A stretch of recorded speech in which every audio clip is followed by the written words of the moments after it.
estudo do livro de Apocalipse. Eu havia parado no último áudio, no capítulo 21, no verso 3, e nós vimos que a noiva, a esposa, ela desce de Deus, do céu, e ela vem preparada como uma esposa adornada para o seu marido.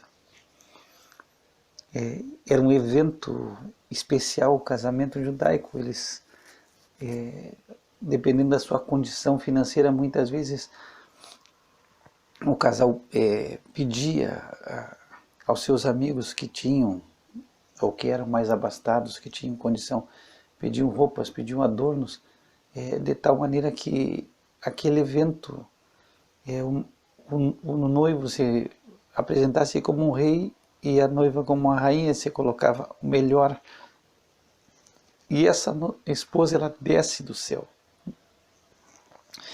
E ela desce de Deus como uma esposa, e ela está preparada, está adornada, ela está arrumada para o seu marido. E aí João, no versículo 13, ele diz: eu ouvi uma grande voz do céu que dizia: eis aqui o tabernáculo de Deus está com os homens, pois com eles habitará, e eles serão o seu povo, e o mesmo Deus estará com eles e será o seu Deus. E Deus limpará dos seus olhos toda lágrima, e não haverá mais morte, nem pranto, nem clamor, nem dor, porque já as primeiras coisas são passadas. E o que estava sentado sobre o trono disse: eis que faço novas todas as coisas. E disse-me: escreve, porque essas palavras são verdadeiras e fiéis.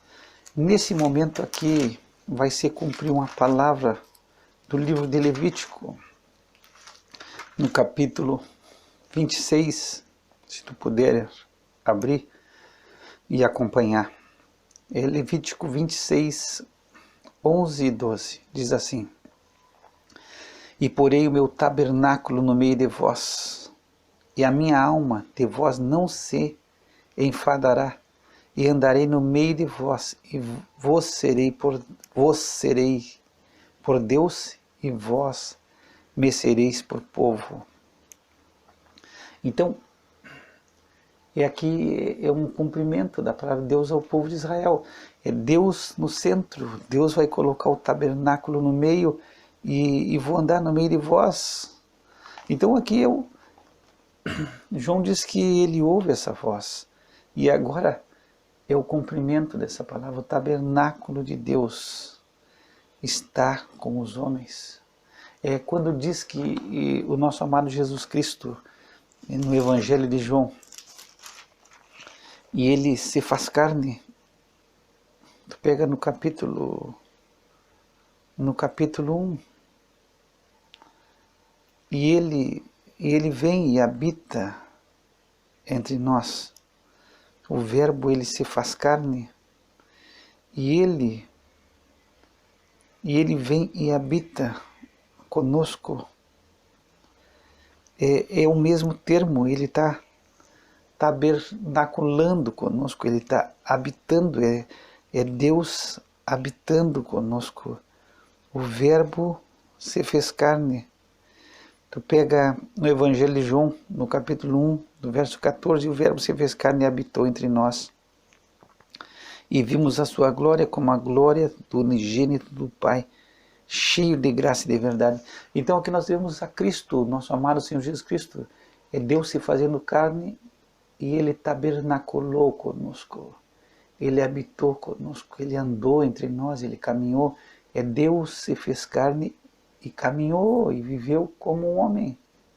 E ele foi 100% homem, e ele era 100% Deus. E é diferente aqui. Existe uma crença, uma crença dos mormons, e eu estudava isso aí sobre. Eles creem que Deus era um homem, e esse homem se tornou Deus. Isso é uma heresia. O que aconteceu foi totalmente ao contrário. Deus se fez carne. É Deus que se fez carne e habitou entre nós. Deus, ele é Deus desde a eternidade. Deus nunca foi um homem, e aí ele foi evoluindo até que chegou a ser Deus. E aí nessa crença mormon, que é herética, e eles se dizem que são a igreja de Jesus dos últimos dias, mas eles não têm nada a ver, é uma heresia total. Eles creem que eles também vão ser deuses, e vão ser deuses polígamos, e vão povoar os mundos na eternidade. Mas o que o apóstolo Paulo escreve a Timóteo na sua primeira carta, no capítulo 3, no verso 16, ele diz: sem dúvida alguma, grande é o mistério da piedade.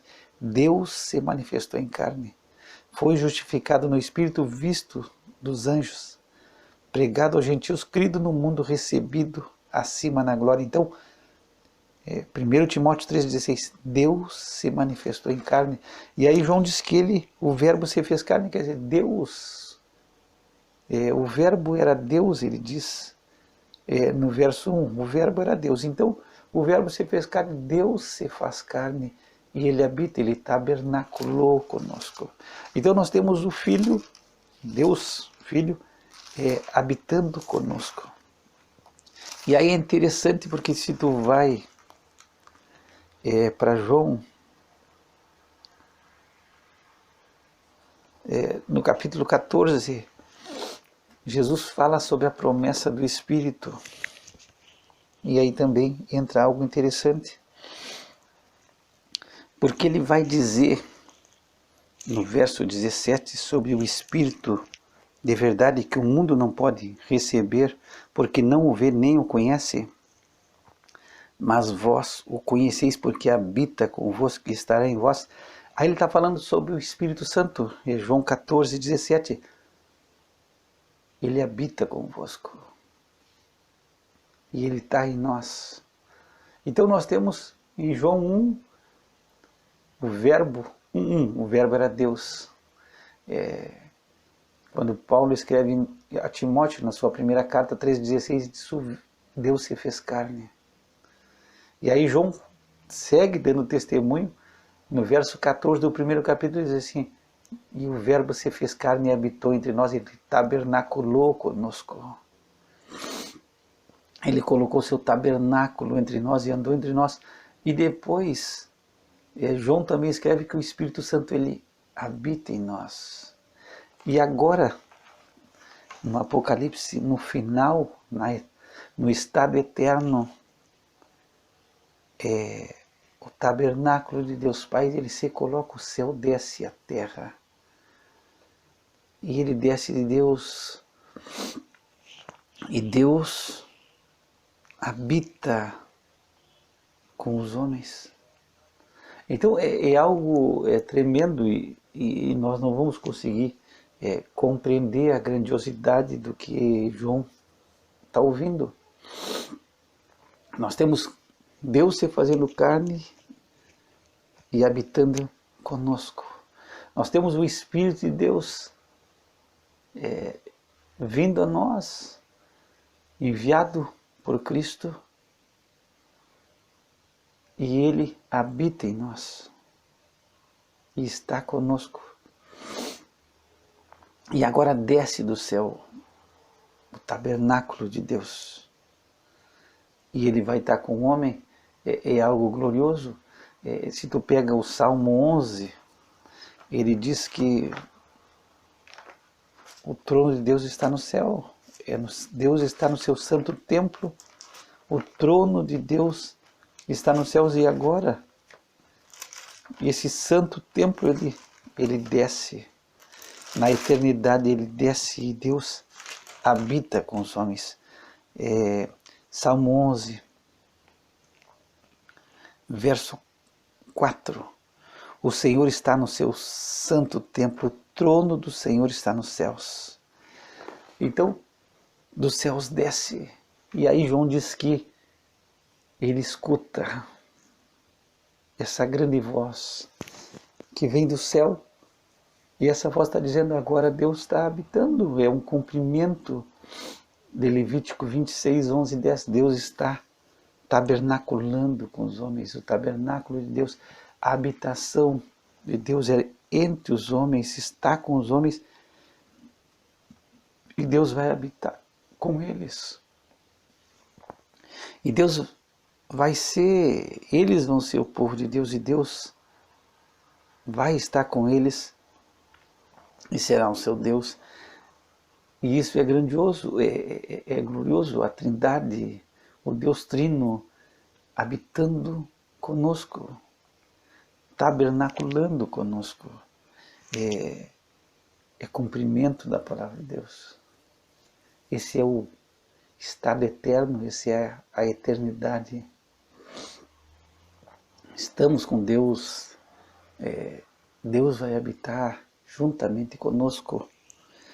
E aí diz no quarto que Deus vai limpar dos olhos do seu povo toda lágrima. E aí não vai haver mais morte. E aqui é uma parte interessante. Deus cria todas as coisas e as coisas são novas. E aí se volta ao estado original das coisas que Deus criou. Eu dizia no outro áudio, ou no áudio anterior, quando iniciava, não, no áudio anterior eu acredito que foi, as coisas são novas. De alguma forma o pecado do homem afetou a criação inteira e entrou a morte. E as coisas começaram a morrer, a natureza sofreu, o universo inteiro padeceu pelo pecado do homem. E agora todas as coisas são novas e nessa criação nova, que não quer dizer que seja diferente do que já existe, Deus enxuga toda lágrima. Não haverá mais morte, não haverá mais pranto. Então a morte deixa de existir, não existe mais morte. A morte foi condenada. Se tu te lembrar, no 21 diz que a morte e o inferno foram lançados no lago de fogo. Ponto, estão condenados para sempre. E nessa nova criação não tem morte. Então, o que se crê em coisas que não vão envelhecer mais. Não vai haver morte, não vai algo deixar de existir mais. As plantas, os animais que existirem, o que for criado vai ser eterno. Nunca vai morrer, nunca vai deixar de existir. Então a morte não existe mais. Se volta ao estado original. As coisas não morrem mais. E não vai haver morte no reino vegetal como no reino animal. Vai se estar num estado eterno. E aí, não havendo morte, não tem mais pranto. Não se vai mais chorar, não se vai mais clamar, e não tem dor, não vai precisar ter dor nenhuma. Quem sabe hoje tu padece de alguma dor, e tu vive à base de remédio, uma dor física, e não vai precisar mais. Quem sabe hoje tenha um órgão do teu corpo, alguma parte do teu corpo que já não funciona, e tu depende de um aparelho, depende de um remédio, depende de algo para viver. E não vai existir mais, tu vai receber um corpo perfeito, incorruptível, ele não vai envelhecer, não vai deixar de funcionar, órgão nenhum do teu corpo, tudo vai funcionar perfeitamente. Não vai ter dor de separação, nós vamos viver com Deus para sempre. Então a dor física e a dor psicológica do abandono, do afastamento, da morte. E não vai ter mais clamor, não tem mais nada dessas coisas, não vamos ter nenhum hospital, porque ninguém vai adoecer. Não vai ter prisão. Então aqui é interessante que João ele coloca coisas que vão deixar de existir. A partir que deixou de existir a morte, não tem mais pranto, não se chora mais por se perder nada, nada se perde. Não se chora, não se tem clamor. Por quê? Porque as primeiras coisas já passaram. Agora nós estamos vivendo num estado novo, e é um estado de eternidade. E Deus limpa toda lágrima, não precisa mais chorar. Quem sabe tu tem tantas pessoas que tu perdeu e aí tu recupera tudo. Tudo vai ser recuperado em Cristo. É uma vida nova. E alguns comentaristas dizem que não quer dizer em momento nenhum que nós não vamos ter emoção. Que nós somos as pessoas que Deus tira a emoção da pessoa, não. Nós vamos ter emoções, nós vamos ter uma noção de tudo. Quando se fala do Cordeiro de Deus, isso é uma lembrança, sempre o Apocalipse, mesmo que esteja falando do estado eterno, sempre fala do Cordeiro. Quando Cristo ele ressuscita e ele aparece aos discípulos, tu pega no livro, no Evangelho de João, e ele se apresenta já com o corpo glorificado. E aí é interessante que ele chega aonde estão os discípulos. Tu pega no capítulo 20, e os discípulos estão reunidos, e Tomé, ele não acredita. Tu pega João 20, 26. E 8 dias depois estavam outra vez os seus discípulos dentro, e com eles Tomé. E chegou Jesus, estando as portas fechadas, e apresentou-se no meio e disse: paz seja convosco. Depois disse a Tomé: põe aqui o teu dedo e vê as minhas mãos, e chega a tua mão e põe ao meu lado. Não sejas incrédulo, mas crente. Então, Cristo aqui já está com o corpo glorificado. Ele estão fechados. João faz questão de dizer: a porta está fechada. Eles estão trancados. Mas Jesus entra e chega no meio deles, e ele tem ainda a marca dos cravos na mão. Ele tem o sinal dos cravos na mão, e ele tem ainda o lado furado. Então, Cristo ele traz as marcas daquilo que nos trouxe salvação, ainda permanece com o nosso amado Senhor Jesus Cristo. Então, as coisas passam, mas ainda nós sabemos, nós vamos ter noção de tudo o que aconteceu. Se tu depois acompanhar, vai ter o nome dos apóstolos, vai ter o nome das 12 tribos sobre a cidade, sobre a Nova Jerusalém.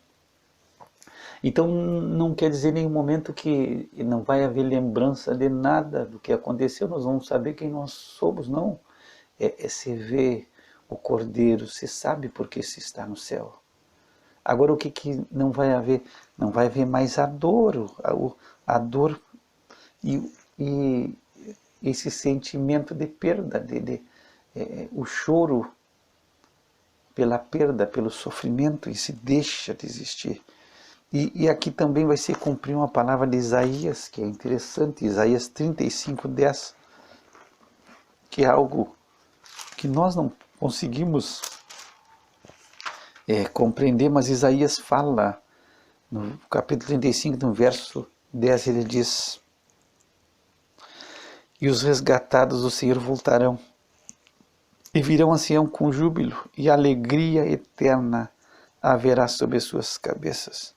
Gozo e alegria alcançarão, e deles fugirá a tristeza e o gemido. Então, não tem tristeza, não tem gemido, mas existe o quê? Uma alegria eterna. É eterno. É gozo e alegria eterna. É esse reino que o nosso amado Jesus Cristo, ele tem preparado para nós. E isso está preparado desde antes da fundação do mundo.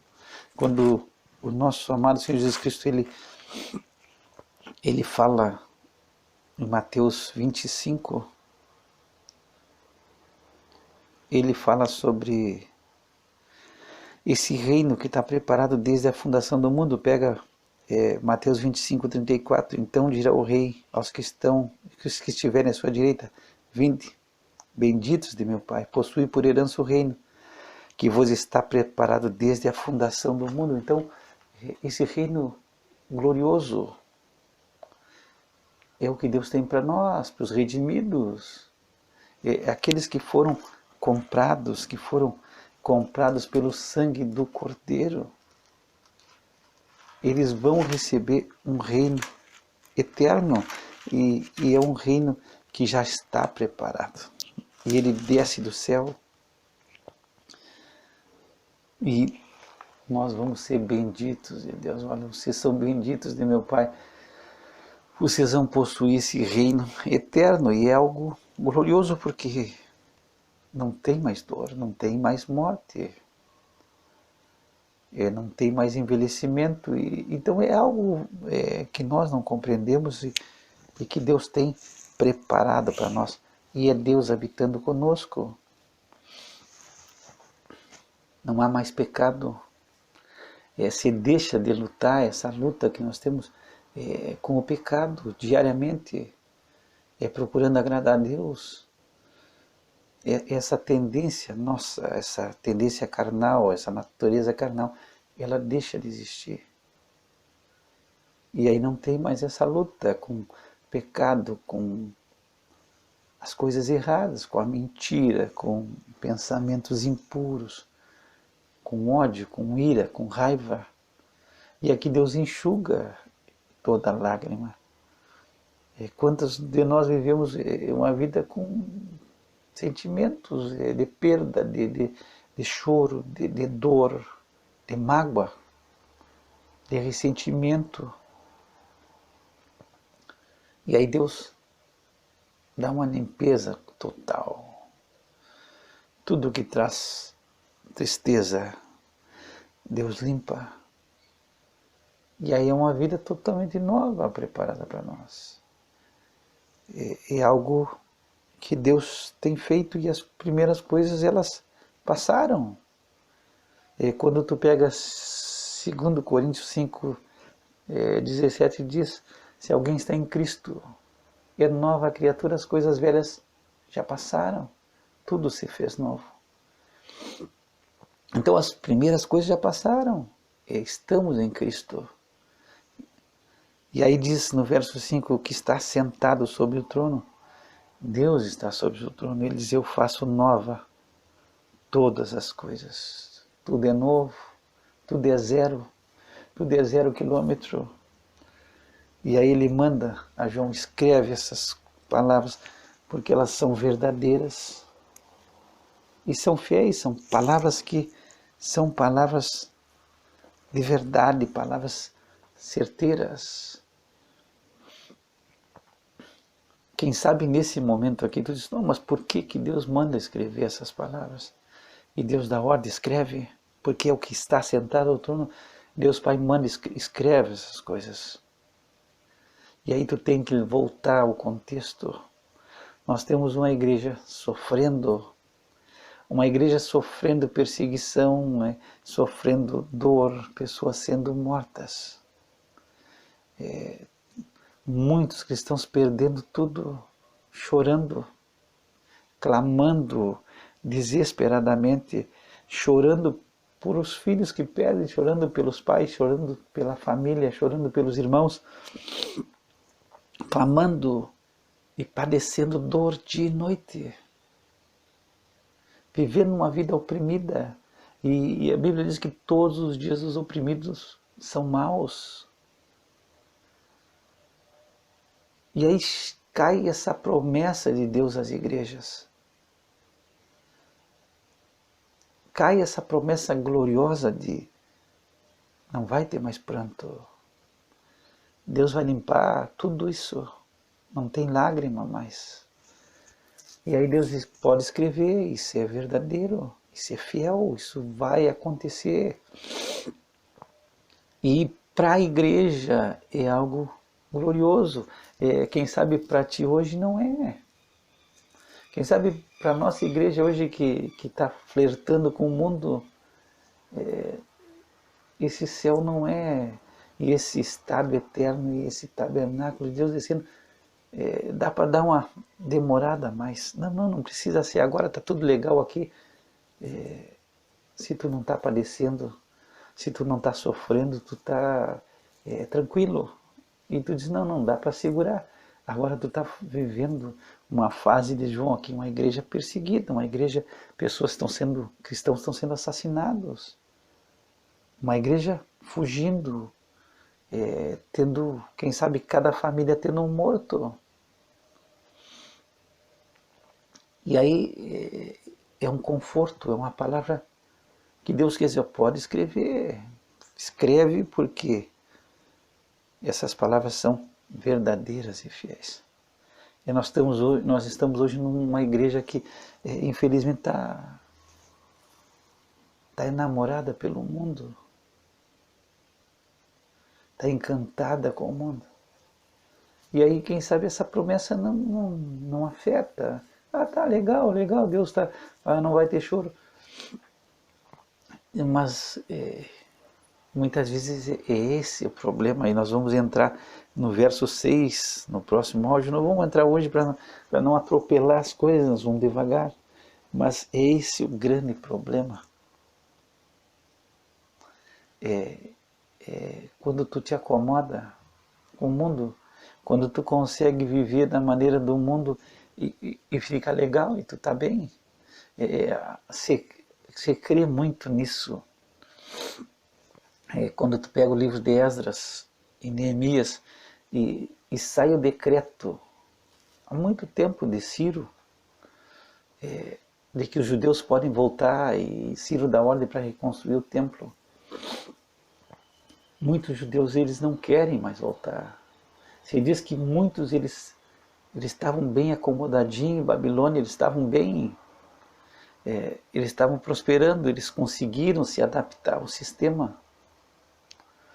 Então você crê que muitos não voltaram, e eu já vi estudos que diz que Daniel era um homem idoso já nessa época, era um ancião, era um homem que tinha uns 70 anos e ele não volta. Mas você crê, os eruditos, é que Daniel ele está perplexo com a sua nação de não voltarem. E ele fica incentivando e buscando com que os judeus voltem para Jerusalém, voltem para Israel. Você diz isso, se crê nessa forma. E aí saiu esse decreto e é difícil. Esdras tem que buscar e se esforça, Neemias também se esforça. Mas alguns autores dizem que se acomodou a Babilônia, e aí já não era legal voltar para Israel. E essa é a situação, muitas vezes nós estamos tão acomodados com o mundo, com o sistema do mundo, que, poxa a vida, não, o céu é legal, mas tá bom aqui.